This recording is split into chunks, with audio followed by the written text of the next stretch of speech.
Refreshing wild cherry cola meets smooth cream. The treat you deserve. Pepsi Wild Cherry and Cream. Treat yourself.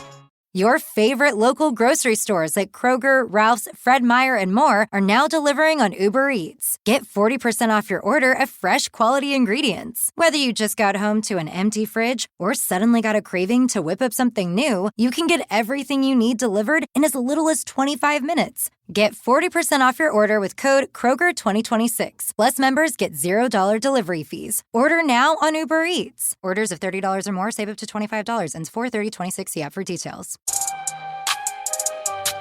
Drink it in. Cornbread! Cornbread! Touchdown, Detroit Lions! Drink it in.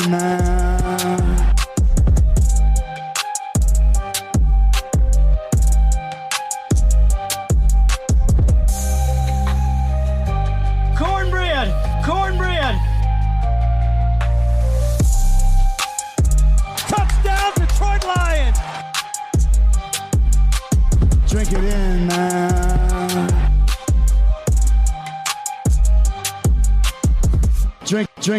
Drink it in.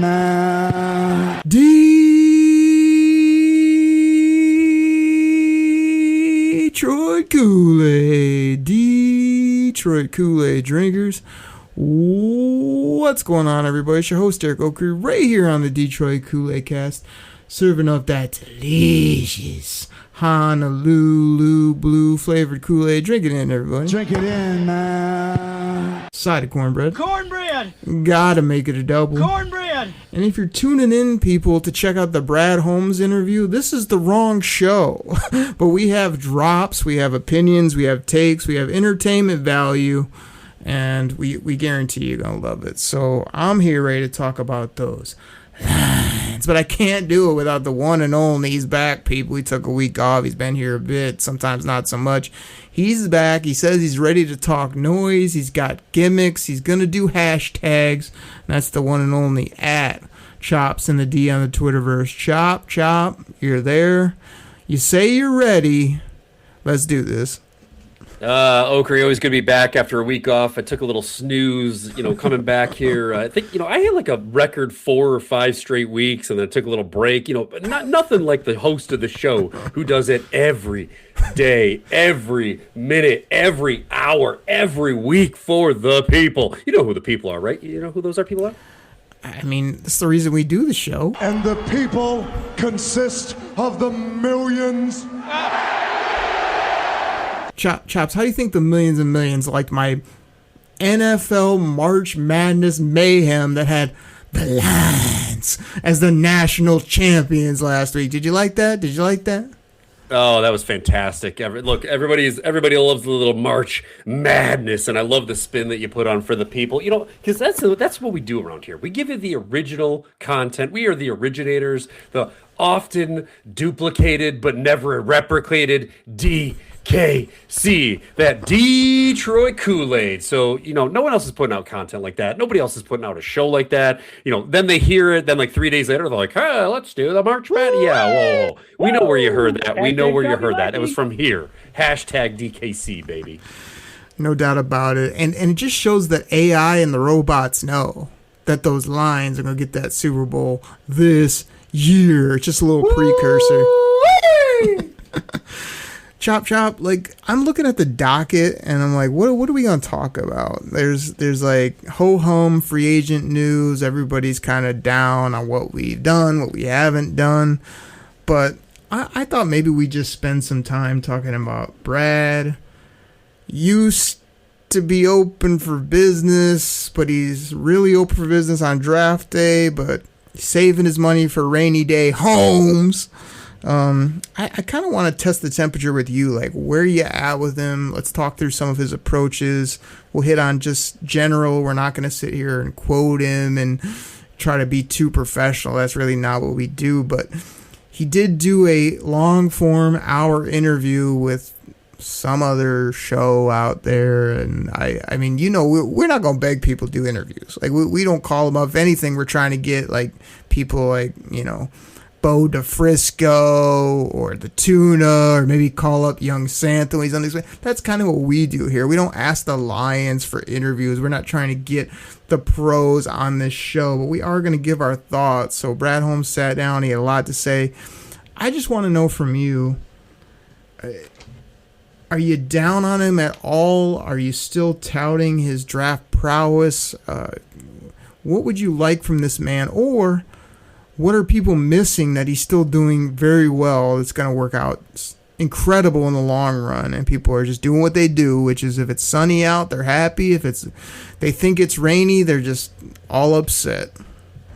I fall kind of in the middle on this because, again, I'm gonna do the Logan Lamorandier ride the fence, right? You didn't give him a shout out. Shout out hashtag Logan Lamorandier. You think I coach that stuff? Whatever. I don't. Sorry.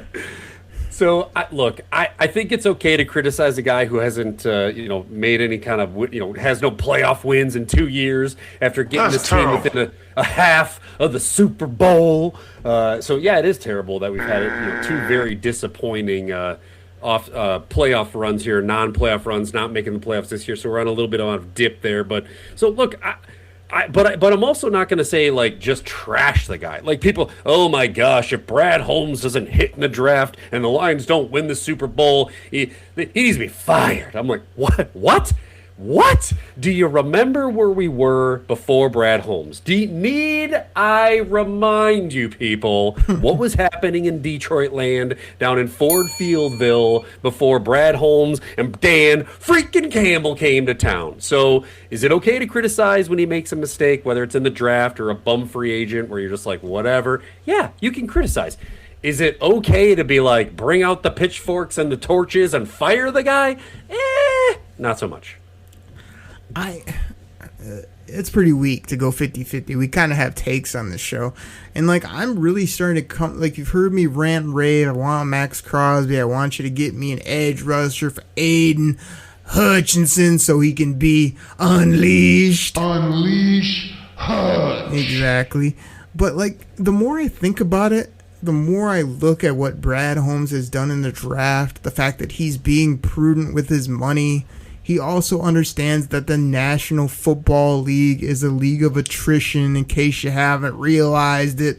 And last time I checked, all we do is have injuries the last couple of years, like Shops and fantasy football and our deep dynasty 32-team reality sports online. You heard me talk about depth. You heard me talk about the value of draft picks. And you stole all that advice and then somehow lucked your way into a championship this year after years of just throwing your picks away, having no depth, not having good young football players on low contracts. The more I think about it, it's like, so we're getting upset that Brad Holmes is like obtaining draft capital to then do what he does, which is select like 7 or 8 first and second round players that are all pros or pro bowlers or guys they've repaid because they're so damn good.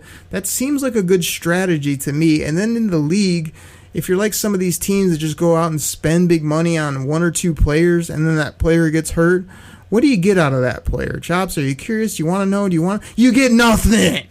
So it's like you spread your money out, you nail your draft picks, you wait for the perfect time to pounce on a good trade option. And I feel like he's still just laying in the weeds longer than people want. But those same people that want everything now are the people that don't ever plan for the future. You check their bank account, it wouldn't be pretty. Why? Because they spent it all on a fancy car they couldn't afford. Or they said, I gotta go on this trip. Instead of saying, we don't really have the dough now, or wait for that promotion, or this might not. So, like, I don't listen to a lot of these people out here. Everybody wants it now. Everybody thinks you could just do this and do that. I feel like Brad Holmes is going to nail the draft. He's going to build up depth with football players they believe in, maybe that we don't love, that they believe in.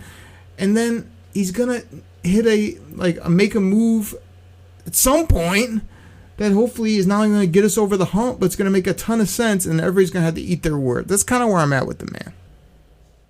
Yeah, I mean, look, the guy just continues to hit on his picks. Like, I don't understand. Like, yes, there is some criticism that can go around for some, third rounders, some fifth rounders, maybe some reaches where he's traded up to get things. But like collectively, I don't think there's a better GM at drafting in the league. And right now, okay, what's the count on draft picks that Brad always open for business Holmes has right now? Like 9? Is it 9? I mean, he was on this pod or interview or show or whatever it was, where he was just like, he went on a 10-minute diatribe about how he didn't even really realize that he not only has hit on every first rounder, but he had a couple second rounders. They had graded as first rounders. It was a total like pat myself on the back session. But the more you hear it, and we've heard it recently about how good he's been, you're like, hell yeah, he's right. Like, he has done real well in the first, second, fourth, some of these picks. So like, you got to give the man credit. And also, like, I just think that sometimes like the get it now is not the best approach. Sometimes the big name is not the best approach. Sometimes the spend it all on one or two guys really doesn't work out well in the long run. So if we're going to do that, they know better than us, they know more than us, they know more of these players, they know there's cap situation, whatever, you do kind of have to hang in there, but also know that if my man's got a first, a second, a couple four, couple fifth, couple six, like,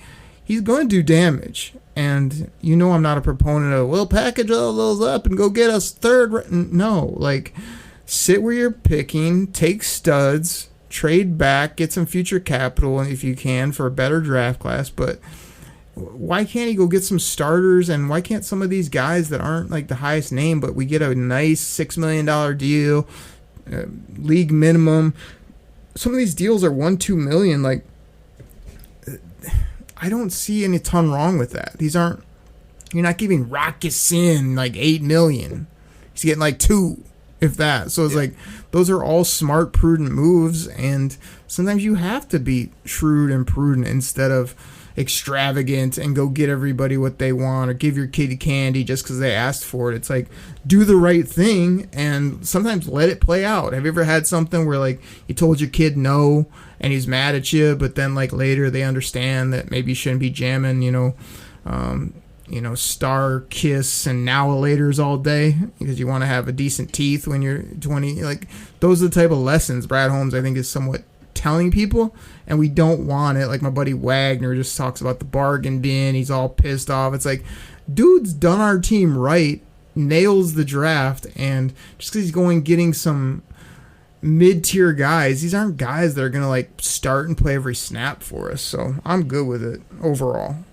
Yeah, I'm much better with Brad Holmes' draft choices and his approach than your choice of bad candy for kids. Star Kissed and Now and Laters? Bro, I'm talking Mountain Dew and Skittles. That's what we're talking about when Mom says, nah, you don't get to put that stuff because you're going to rot your teeth out. So,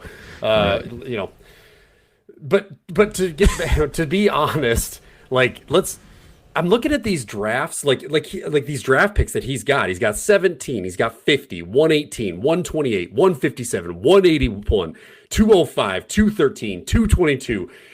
What is that? Is that nine draft picks, man? And again, you want to talk about some of these diamonds in the rough that we know, like, I don't want to say it's automatic because he does have a couple of second rounders that haven't really panned out with Ennis just not being able to be healthy, and then Josh Pascal. But like, the guy can just draft studs. You're talking about Miles Frazier at 171. Talking about Christian, my boy Christian Mahogany at 210.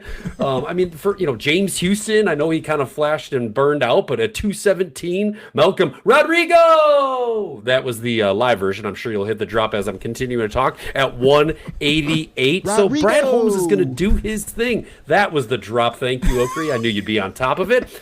And again, we still have other dudes that haven't got to play. Like, I'm still not giving up on the assassin. I know that we joke about it, but like Dan Jackson, another safety that I was super high on that I think has huge upside, wasn't able to play at all this year. So like, everybody's like, oh, hey, safety is such a huge need. But like, you have other guys in the wings that are ready to go that should be healthy this year. So I just think people hit the panic button way too quick. And with this arsenal of picks, Brad Holmes is going to be, well, I'll package up these 3 to move up and get this one way better. And I'll take 17 and trade back 4 spots to pick up another 7. Like, he's going to do all these moves. He's going to work his magic. He's going to be open for business because that's when he's open for business.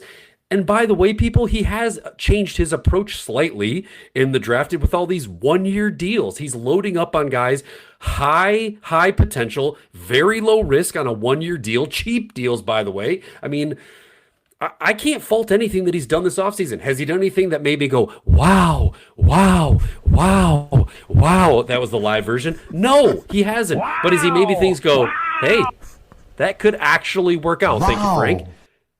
Exactly. He's made things that have, like, again, I like these. We can go through the players' names, but I like DJ Winham. I like Conklin. I like some of these low-risk, super cheap bargain bin guys that I think have some high upside.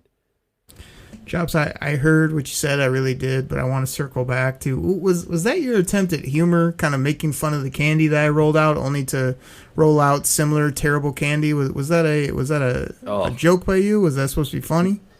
Mountain Dew is the best pop completely, and Skittles are the business, especially the sour ones now, kids. Don't eat the sour ones. Give them to your dad. Chops, have you in life ever had a Skittles washed down or followed up with a Mountain Dew? Is that something you do in real life? Oh, absolutely. That was the Chops go-to, horrible. Man. That sounds like death. Whether you bond over streaming binge-worthy videos, watching sports recaps, video gaming, or by unplugging altogether, the 2026 Lincoln Nautilus Hybrid helps keep you connected throughout your journey. Learn more at Lincoln.com. Available connectivity features and functionality vary by model. Package pricing, trials, and term lengths vary by model. Video streaming and games are only available while parked.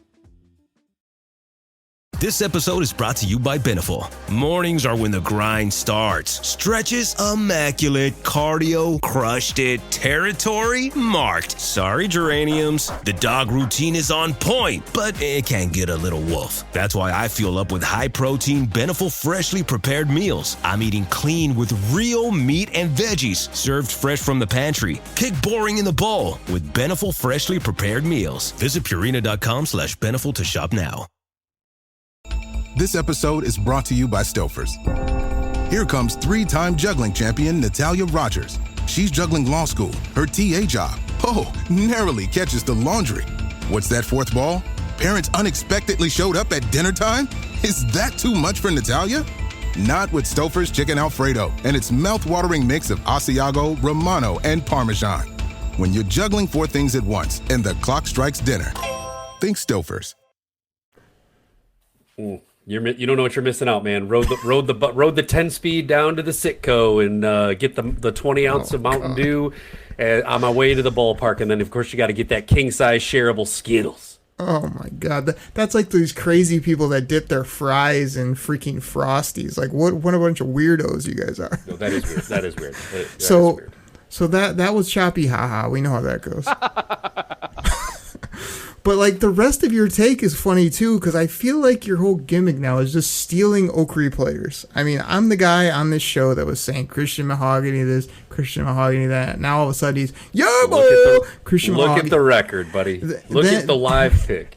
Then you had the audacity to say that you were very high and you love Dan Jackson. I mean, that's a bunch of bull if I ever heard it. I mean, this is a guy that we didn't mind when he picked, but this is not a choppy target. This isn't somebody you had highlighted, red underlined, double circled on your draft board with two names on it. Like, he's just a guy that we hope can be depth or special teams. So there's that. And then you ran down like six other players that I liked that you said are now your guy or that you said were going to be good. I mean, what are we doing? Hey, go back, look at the tape, listen to the draft picks, look at the Google Doc that I think we may or may not have in the works here, but you go back and look at some of those live picks. We got some good ones. All right, so I guess what I took away, so here's the thing, too, I took away from Brad. Used to be open for business, but he hasn't really done much business. We're hoping for more business, but I kind of like the business he's doing because we actually have a good, competitive, solid, exciting football team now. So I'm not going to hate on him, but one thing he said in this interview, show, debate, slap him on the back session that I saw today was, he said it's about the player. He went on another big diatribe about, like, You know, all these people want this, that, and the other, but who's the player? We went and got these players. Jameer Gibbs. You know who he is, right, Chops? He's the multi-dimensional, positionless. I won't even make you wait for it today. Extra special. Elite weapon. He talked about getting Mr. Biscuits in round 2. He had as a first rounder. He said that my boy Brian Branch was a first rounder to him. He went right down the list. He's like, you know why I took these players? Not because I needed a safety, not because we needed a tight end, not because I had to have a running back that high, because of the player. So all these people, us included sometimes, who want to circle positions of need, look at their boards. This is the highest guy on my board. He doesn't care who's highest on your board if he doesn't like that player. If that player doesn't fit the Detroit Lions. So, like, when are we going to get it through our head that it's about players and people, not positions, not premier spots? I can't be more set with him on that. This man and Dan freaking Campbell, they know football players, they know leaders, alpha males, leaders of men. Let them pick who they want to pick and know that these are their guys. You're going to miss at times. He's hit more than he hasn't. And he's going to pick football players, not positions. And he's going to try to get the best player available at all spots at all times.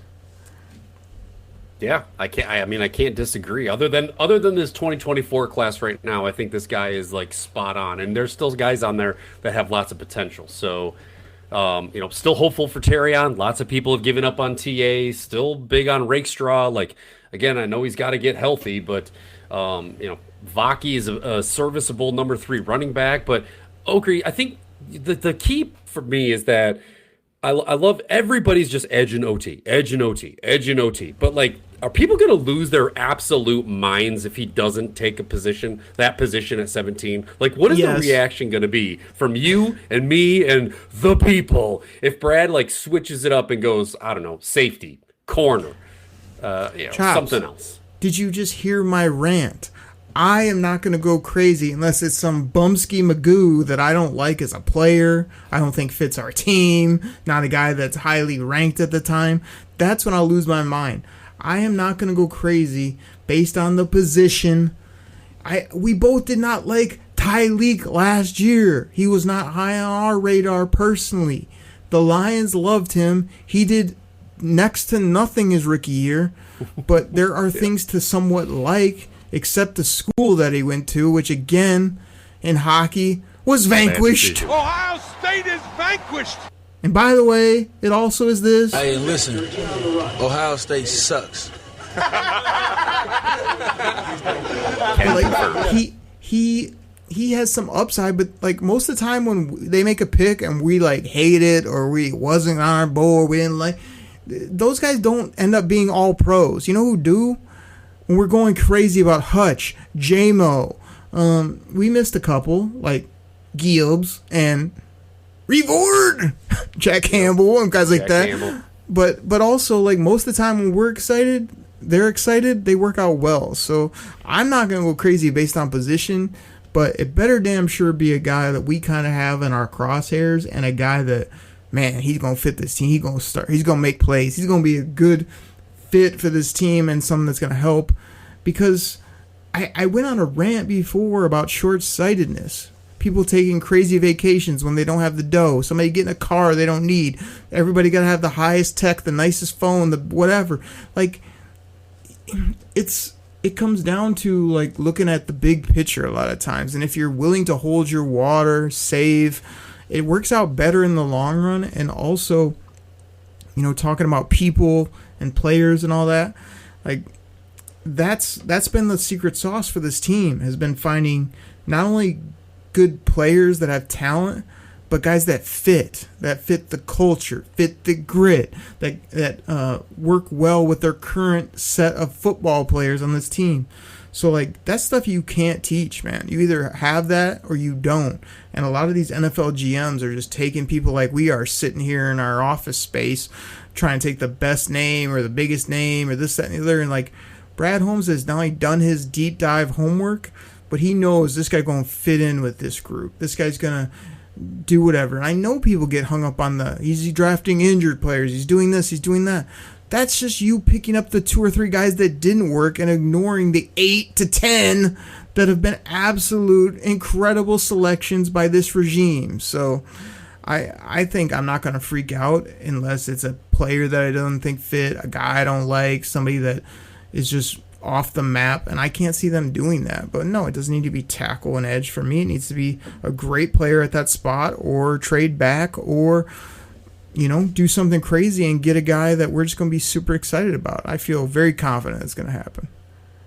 Yeah, I agree. I'm excited. I think we're like T-minus 1 month out, a little less than a month, and it can't come soon enough because I know you and I have a lot of work we got to put into the boards. You gifted me with a choppy board that I put together here. I started to kind of build up some depth chart.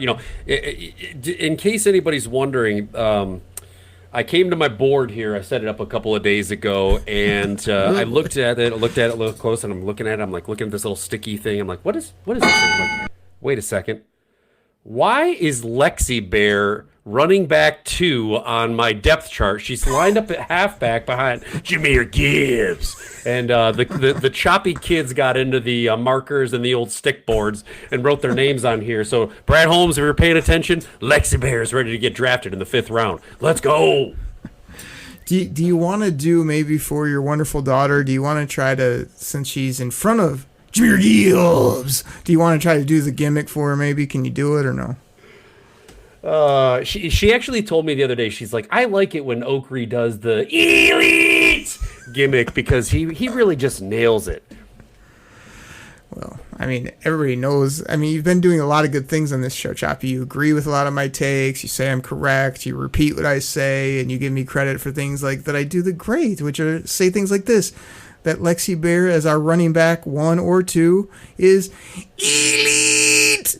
Both in your household or on our football team, I'm good with either of those. But my thing is, Chops, I had to indoctrinate you because here's the thing people don't realize.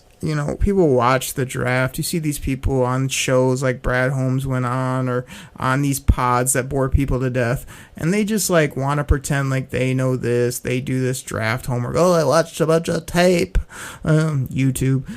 It's all fine and well, but I was trying to show you that something as simple as a set of 50 magnets on a magnet board with names on it, you really get a feel for where the holes are. When you stack your top 50 choppy list, you're really going to have a feel when the draft is going on. You're not going to be sorting through 80,000 spreadsheets, acting like you knew, or pulling a Logan Lamorandier and after the fact saying, oh, he was 48th on my board. Nobody needs a list of 200-some people. You need a short list of probably 50 to 75 names that you love. You need them stacked, and you need to actually physically touch and pull them off to have a feel for who's available, who would you take, what's going on, not sorting through spreadsheet data. And why do you think the NFL GMs do it? Because that's the foolproof way to really feel the board and know what's going on, not to have a bunch of computer nerds over here making it work for you. So I think you're going to get the full experience. At the end, you can be like, man, okay, I had such a better feel for who was there and who I wanted than when I was looking at 300 names on our Google sheet. Oh yeah. Hey, speaking of boards, Oakley, I can't wait for the first fantasy football draft moron that selects the wrong B. Robinson for the Atlanta Falcons and then is smacking himself in the head for selecting the wrong guy. That's going to be fun. Oh boy, those are the kind of leagues Choppy's in. He takes everybody's money and trades with all these jabrones out there. I won't be making that mistake. I do have, get this, Choppy, a keeper league where my 3 keepers are Honey Bijan, Jahmyr Gibbs, and Jamar Chase. The 3 top players in fantasy football, basically, regardless of position. So there you go. And you'll still get a bad beat and finish 3rd. Unfortunately, that's true. Last year, first lost in the second round. Yeah, it is what it is. So Chops, we have a lot of work to do, and you did mention it. So I feel like there's only one thing left to do. Is kind of end the show.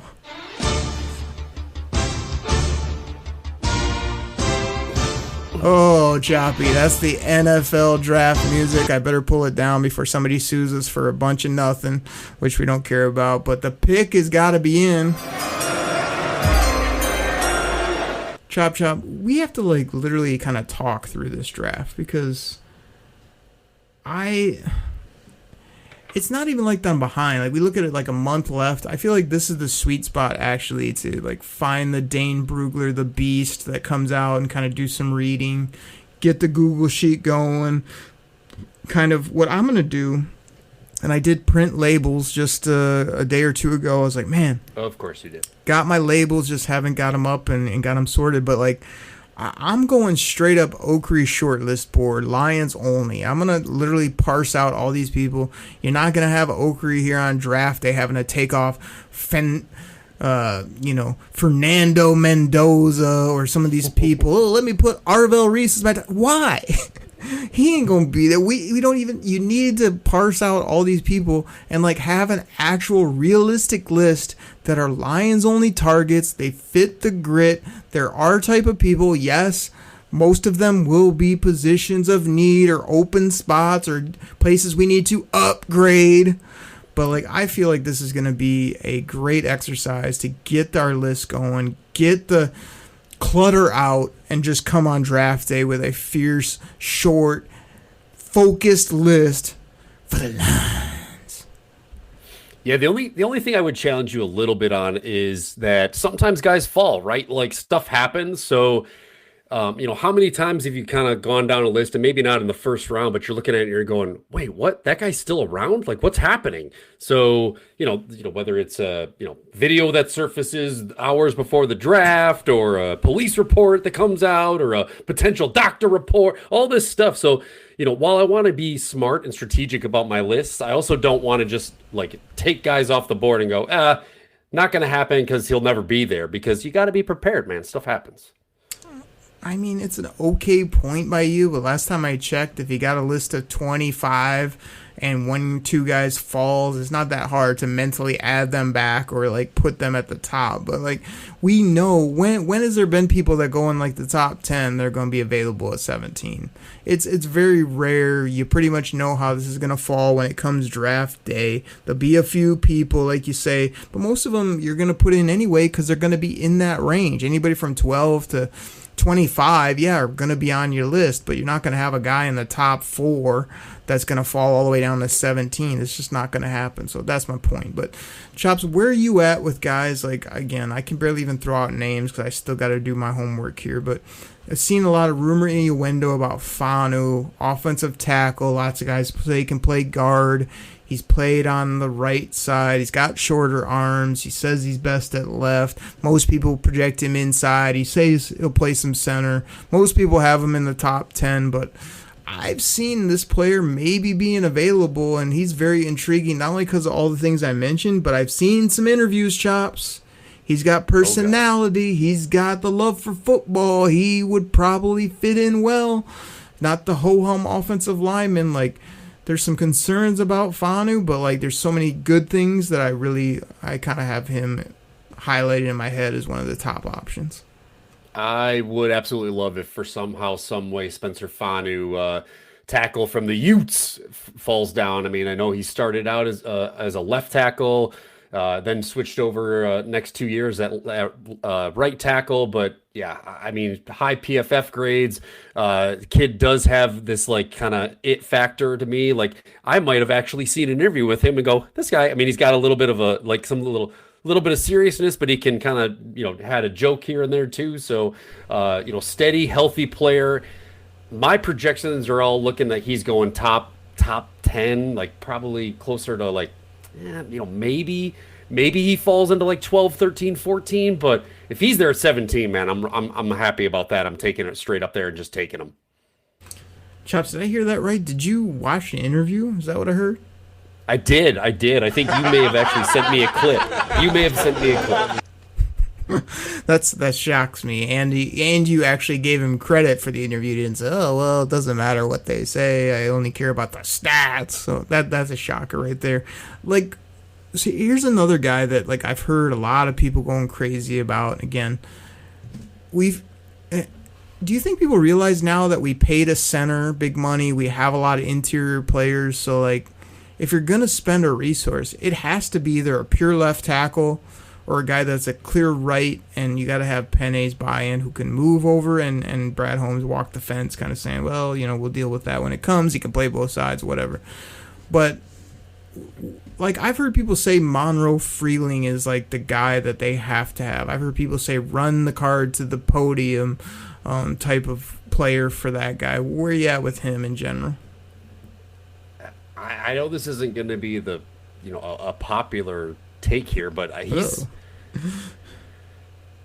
I don't know. He's I'm not as impressed with him as Fano. Let's put it that way. So I've seen that that too. Like he's people have him like as the next best tackle there, but I don't hate him. I think he would fill the spot like for Taylor Decker there, but I also don't really love him.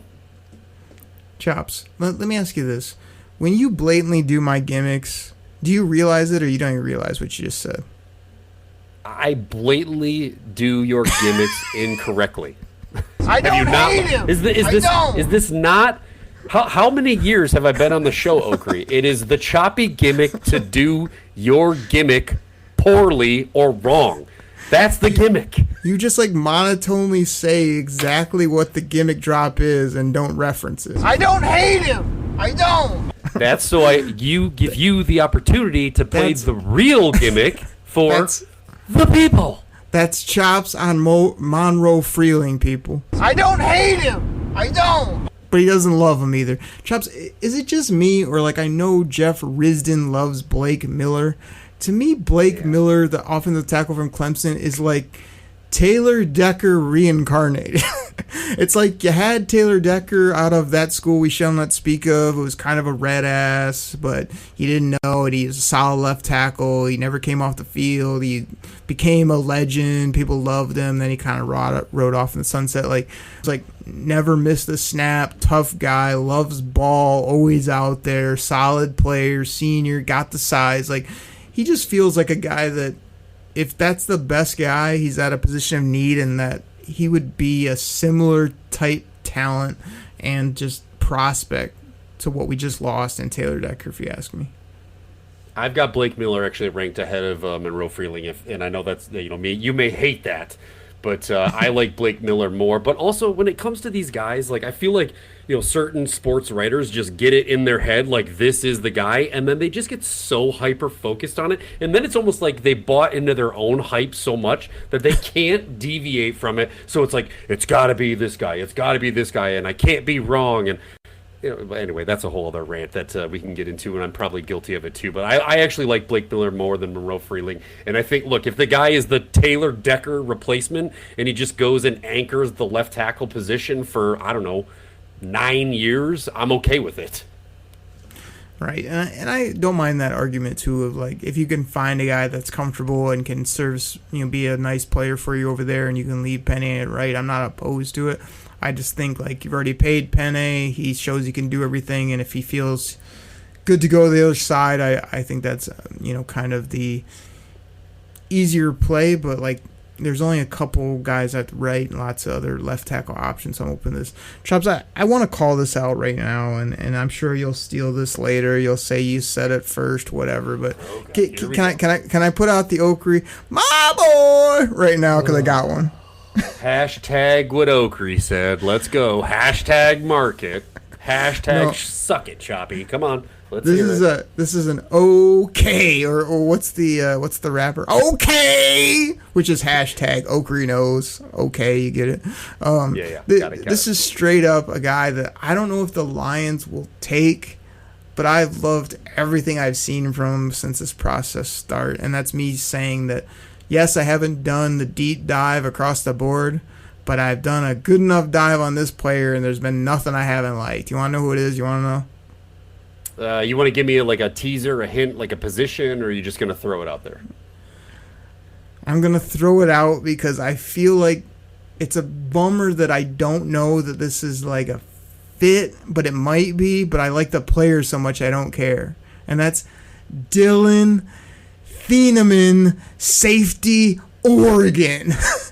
This guy is yoked. He's smart. He's athletic. He just seems like a hell of a football player, a plug-and-play starter, a guy that I love. I mean, the Lions need something at safety now. He can do some other things, but where's he going to go if you got my boy Brian Branch as well as Kerbo back, which we all hope happens. So I just love Dylan Thieneman so much. So there you go, Choppy. That's for you. He's a great kid, a great football player, and somebody that just is almost like a solid can't miss, which is what I look for in the first couple of rounds. I'm not always trying to swing or miss. I'm trying to get solid, guys that I just know are going to play ball. Yeah, I've seen, again, this is one of those dudes where it's like I've seen him go top 10, and then I've seen him drop down to 20. So yeah. He's definitely a player that's on the radar. I would be lying to you if I was like, I've watched Dylan Thieneman tape from Oregon for the past 6 weeks, and oh my God, Oakley, this guy's got length, speed, size. No, I can't do any of that crap. I have no idea. I don't hate some of his metrics. I see him projected right here on a couple of different. I think this is I'll make something draft Maki here where he goes to the Vikings at 18. So that tells me that he's in the range. If you're going to give him a hashtag my boy, then hey, I hope we get him.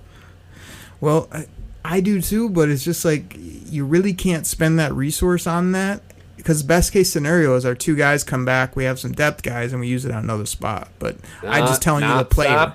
The player. Stop.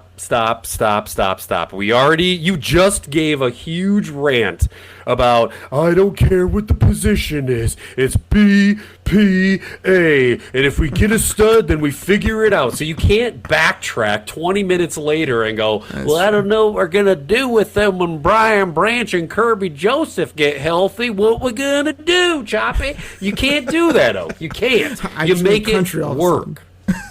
I just turned into a country bumpkin on that take, or by your That's right. of me, you did, because you sound like a country bumpkin when you flippity-floppity, Mr. Redneck, okay? What you do is you draft a stud, and if you got 3 studs in the one spot, you know that Brian Branch has got maneuverability, and you figure it out. In worst-case scenario, you trade one of your studs to get a stud somewhere else where maybe you need somebody. Come on, man. Well, go ahead and watch Thieneman because, dude, he does fit, too. Like, he's not a Branch clone. He's not a Kerbo ball hawk. He's like a thick guy that can get the football. He's fast. He can move.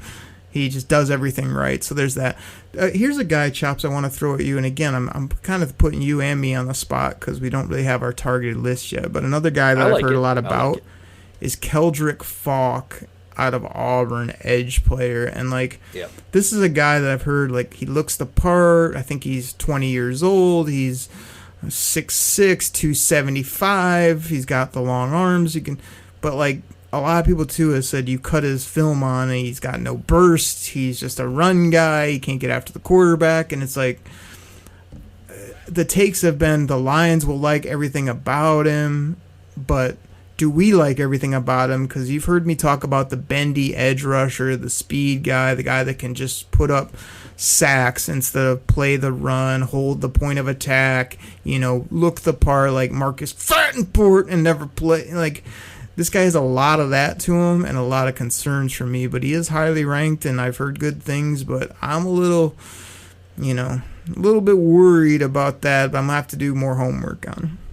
Yeah, that guy actually, that take surprises me because he does not fit into your typical mold of high motor, flashy, he's definitely more of a, I think, he does not generate a ton of pressures, and that's not really what his MO is. Good, I think he's more of just a solid, a good against the run, a bit of an underwhelming pass rusher. So that take kind of surprises me there. I figured you were going to go, if you're going to talk about edge, I thought you were going with somebody from I don't know, shout out Benny Blades, Akeem Mesidor. That's where I thought you were going with that, because that guy, he's ready to rush the QB, might be the most polished. He is right in that range. Some people have got him 10, some people have him 18, 17 with the Lions. Sound pretty good to me. Well, Chops, this Oakley isn't the Oakley list. This is guys that should be talked about or guys I've heard from. I I'm not supporting Keldrick Falk like I am Dylan Thieneman.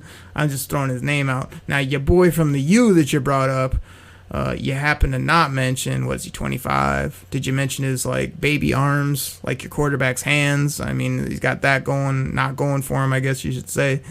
Lots of things I don't like, except that most people say, well, he's plug and play. He'll do this, he'll do that. The Lions don't care if you only get 4 years out of him.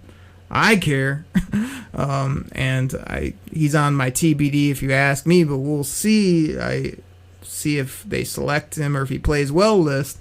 But I'm not throwing parties for Akeem Mesidor at this point. The other guy I've heard about, Chops, is Zion Young. Edge, Missouri. Lots going for him. Lots of, like, great kid, does everything right, perfect Lion. I mean, I love all that.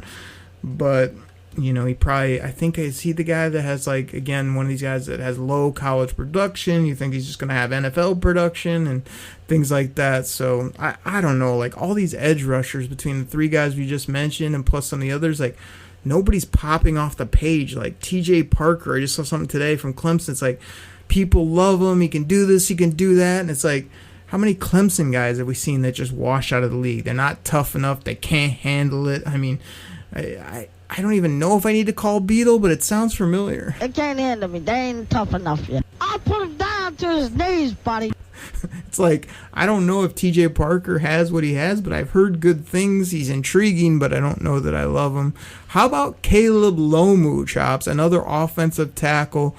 Could he go much lower? Could you get him in round 2? Is he the best of the bunch that might be left? Do you not like him? What do you think? I mean, I like Caleb Lomu, but I think he falls into a spot where he's not good enough to be taken at 17, and he sure as hell ain't going to be there at 50. Like, I think most things that I've seen, he's fallen somewhere between, like, I don't know, 23 and, 35, somewhere in there. So, like, I can't imagine he's going to be available for you in the second round. I like the player. He's the other Ute tackle there, but I think he just kind of is one of those dudes that unless Brad Holmes decides to make a trade back and pick up some assets or use some of them assets to trade forward, he kind of falls into no man's land where we have that 33 pick gap between 17 and 50. Chops, you keep bringing this up. Are you actually a proponent of move up in round 1? Is that what you're thinking? Is that your approach?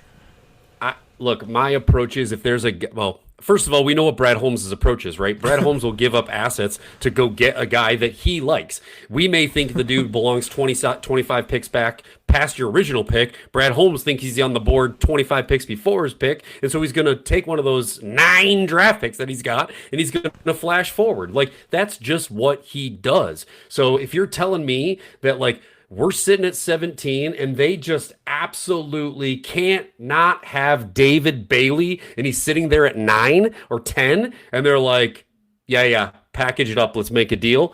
I wouldn't put it past them. My philosophy, and again, this is like the not hot take, is always like, if you love a guy and he's falling, trade back and try to, get somebody because, somebody likes somebody better.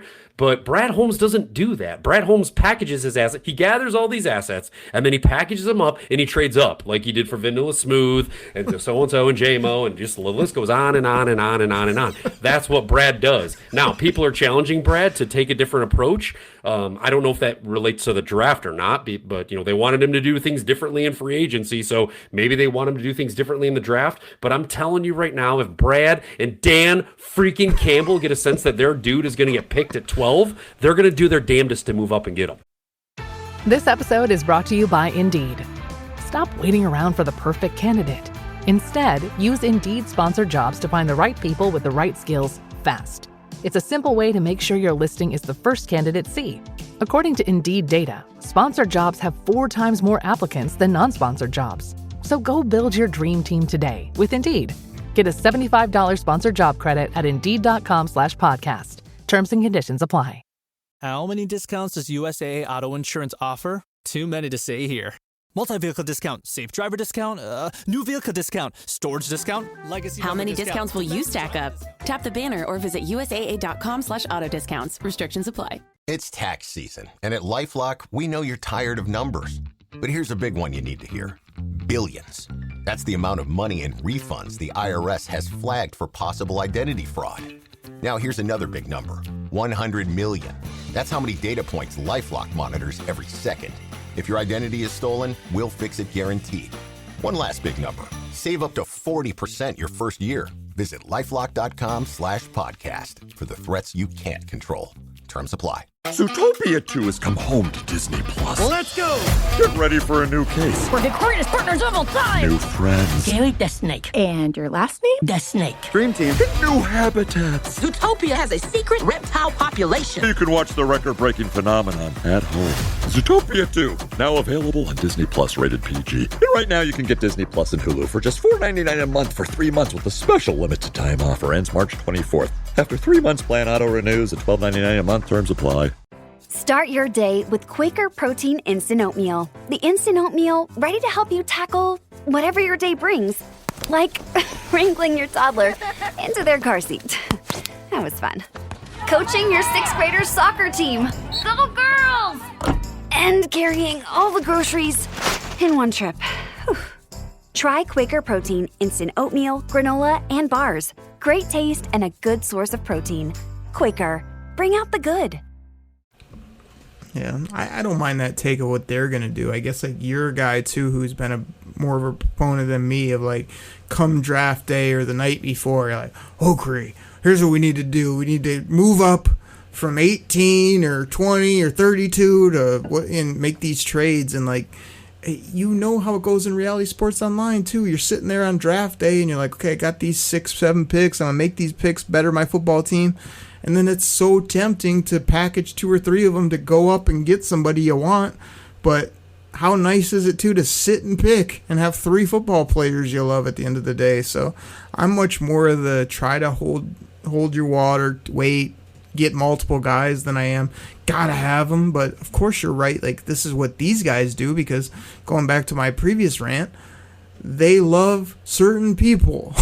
They have guys they have to have, and they don't care what the price is, as long as it's somewhat reasonable, or even if it's not, if they love them that much, they just go get their guys, and most of the time it works out. So I can't hate on that approach either, but I'm just kind of going through these top lists, and like there's other guys that need to be in our consideration. Me and you will be working on our list, but like to me, it's just the pick at 17, the pick at 50 are the keys, obviously, and then you know, once they get in those 4, 5, 6, you're going to have to rely on the pick trade-ups to trust them. But those first 2 need to be guys that we love that can impact the football team great. And, like, it's kind of a tough approach to – I know a lot of NFL rookies come in and make an impact right away, but just thinking that you're just going to take a lefty, an edge, a corner, or this, a linebacker, whatever, and they're going to come in and just be stud from day one is – It's not my favorite approach. I actually like what the Lions do a little bit more, which is take who they love,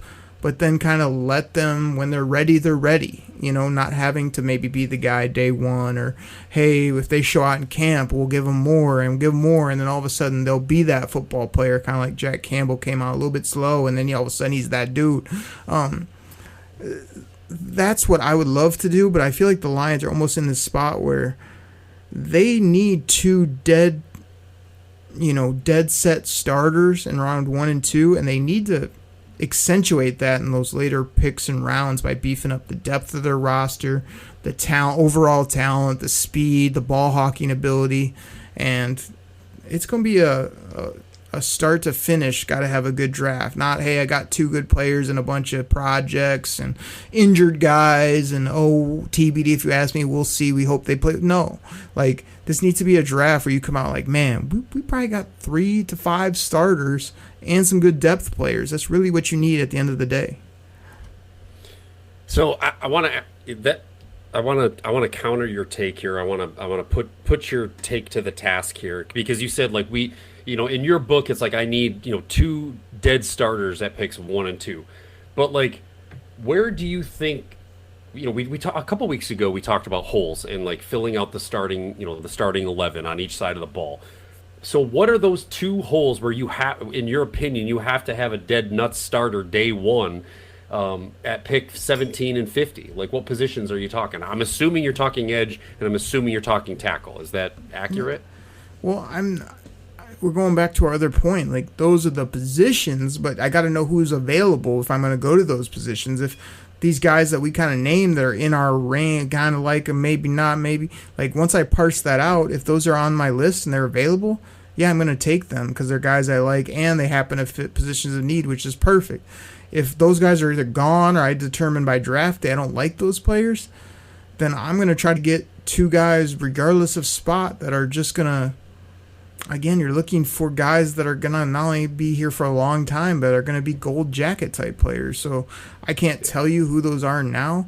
The easiest strategy for a fan or anybody is to just say, I'm taking the best tackle first because tackles are hard to come by, and then I'm going to get the best edge because edge is a little bit deeper, and that's my strategy. And that's a fine strategy if there's a great tackle you love at 17 and then a great edge slips to 50 that you never thought would be there, great, take them and be happy about it because those are the two biggest needs on the team. But if you're sitting there at 17 or 50 and you're like, well, I didn't really need this, but man, he's by far my favorite player and he could help us either now or in the future, I'm taking that guy over like a tackle. Oh, I don't really like him, but it's best that's left.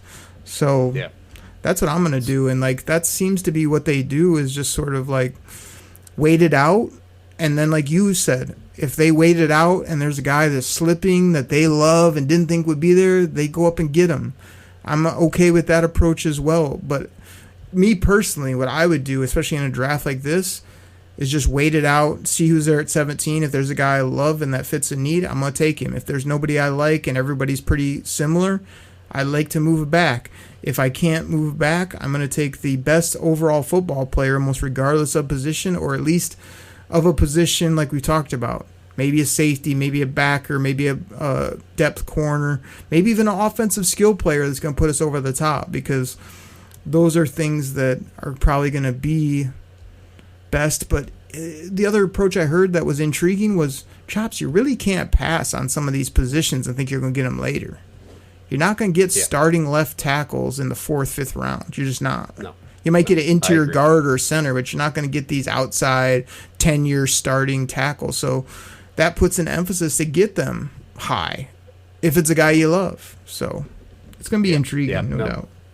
I don't disagree. The reason why I posed the question, honestly, and I think what you were getting to is, like, regardless of the position, you want them to, maybe they are a starter, but they're maybe not a day one of rookie season starter, but it's an eventual starter who's going to push players. And the reason why I kind of brought that up is because I look at those positions, and I honestly think that people are, like, I think they're underestimating how much Brad and Dan freaking Campbell are excited about Wynnum and Borum at the tackle position. Like, I don't think these dudes to them are just scrap heap got dudes. Like, I know they seem to be to us because they don't make millions and millions, but I think that, like, the Lions legitimately feel like Borum might be actually a starting tackle, and I think that they may be just fine with Wynnum on the other side of Hutch, knowing that Hutch is the one that's going to get double teamed, and he's going to be able to have a little bit more freedom over there. So I just want to prepare people to not freak out if one of those dudes actually looks like he may end up being our day one starter because they take a guy maybe later that, like, an edge in the 3rd or 4th round that's going to compete with that guy, but doesn't just go right in and go, yep, that's him, that's Freeling, he's going to take the spot. I'm just trying to prepare people. It's good preparation, it's a good take, and I think the guy you're referencing is DJ. Go DJ, that's my DJ. Go DJ, yeah. And that's DJ Wanham. Yeah. I say Wynnum. Wynnum. Wanham, tomato, tomato. It doesn't matter. It's DJ. It's our 5th DJ. It's every year a DJ for Brad. Used to be open for business. Always loves to select a DJ. Holmes. Chops. Can I sneak in with one more name here, Oakley? I don't want to give it up now because I got my board looking at it, and I'm kind of surprised this guy never got brought up by you because I think he's kind of polarizing. But I think I think the Lions kind of love his school. So can I give you one more name and get a take on him? I know you don't have a ton, but I know you've got one on this guy. Go ahead. Yeah, it's I was just throwing out names. We're trying to just talk it through. We've almost went an hour here, so let's keep it rolling. I love it. Maybe we can wrap up the show with the Choppy gets to throw one to the Yokester here. So talk to me about the kid from your school, not my school, not your school, the school we hate, Alabama. Caden Proctor, tackle from Alabama. He fits in the range, a bit polarizing. I've seen him all the way up into the teens. I've seen him down into the late 20s. What do you think? It's a great name to bring up because I'm the same way. Like, he's the first name I threw out. He's still one of the guys I'm somewhat familiar with because I've seen him play. I used to be Gimmick on this show as my former co-host. We just name a couple players he watched on Saturdays. And it's like, just because you watched him on your couch doesn't mean that's your 3 targets for the draft. There's more players available. But when I saw Caden Proctor, man, I saw like a big specimen of a human being. They played him a little on offense, which is fun down around the goal line. He's, from what I've seen, which again, I still need to dive deeper, he seemed like a good kid overall. He's got some of the size and ability you just can't teach. I've heard people say, he's too big for the position, or he can't move his feet, this, that, and the other. He doesn't have his technique, maybe isn't where it needs to be. Like, I'm still a fan of Caden Proctor. When I say that, it means I've seen him in the Lions' range. I've seen him go in the second round or lower in the first. But he's a guy that is definitely going to be on my radar. What is he? Look at this, 6'7", 350. And it's just like, I just think unless the Lions determine he doesn't fit their zone blocking or whatever they're going to do with their retooled offensive line, if he can play, I think did he play the right or the left? I want to say he was straight left, baby. All 3 years, starter, left tackle, lots of snaps, only on the left. See, that's a little bit of a negative though for me, because for the guy that big and a guy that I have a few questions about, but also like some things about, I don't love that he's all left tackle. If he was all right tackle, it'd be easier for me because I know Penne's got the feet, the athleticism, the blocking. So I was almost hoping he played more right, but I mean, I guess you can't hate on it. So if you take a Caden Proctor, you're going to take him, play him out there. He doesn't feel, looking at his size right now and some of the questions I've heard about him, like the Lions would be in love with him. Not that they would hate this type of player. They love Alabama players. They love guys with size. He's got some moxie. Seems like a fun, guy that loves ball. But I don't know if I see a 350-plus pounder out there on the left tackle side for the Lions. They like guys that can move, guys with sweet feet, pass protectors more so than graders. So the Lions, I don't think will love him. I feel like he's going to be in the Oakley mix as like a potential target where he's going to fall on my stack. My vertical stack will be curious. I think he'll probably be the 3rd, 4th type option that I would prefer. In that range, that I think there'll be 2 or 3 guys that are probably like better than him when they're selecting. I think the other thing for me too is, I mean, he was statistically better against the run, but I would say too, think about the quarterbacks that he protected as a 3-year starter at Alabama: Monroe, Simpson, and a couple other guys. But like, to me, those dudes were a bit more mobile than my boy, the hashtag Goff chain Jared Goff. So, the mobility of the quarterback does impact the tackle. I don't care if people say it doesn't. It does. So this dude is big and nasty. I just don't know. I don't know how that translates to protecting if he can only play on the left side. And of course, we know Penny's going to hold down business on the right, but I like the kid a lot. I think he's, like you said, I've seen him all over the board. Like, at one point in time, this guy was like a top 10 pick. And then, things kind of started going south a little bit for him. Now we've gone through the combine, we've gone through the Senior Bowl, all the other things. And now he's like fitting into that other like 25 range. But I like the kid. I wouldn't be surprised if the Lions like him just because of his size, his strength. I mean, again, he's got big hands too, just for you, Brad, who's open for his Holmes. Big hands there for him. But I'm curious to see. I wouldn't mind it. I won't mind it. You're saying he's going to like him because he's going to rub those meat hooks together and take him? That's right. You picked it up. That's the gimmick. Just slap those meat hooks together, rubbing those 9.75-inch hands, thinking about how he's going to be another Bama boy protecting my boy, Jared Goff. it'd be such a crazy flip too, because like Decker was like that technician veteran, never have to worry about him, just leader type guy, and Proctor would be more of a size, physicality, fun, probably have some key, like you don't want your quarterback looking over his shoulder or getting nailed from the blind side. But sometimes when you get those big, like the Trent Williams of the world, or the big fellow that somehow keeps getting paid with like the Patriots, and then what is he with the Texans, Trent Brown or whatever, who's a monster, like somehow those guys get it done because they're just bigger than you and they just beat you up. You can't get around them, you know? So I don't know. We'll take a little bit of a deep dive. He's definitely on our radar, and I think he's worth that type of selection. But still a month or so till draft day. So Choppy, we joked that we had like 2 topics and we are probably going to go about an hour. I'm looking at the clock. It just went to triple digits, over 60 minutes here.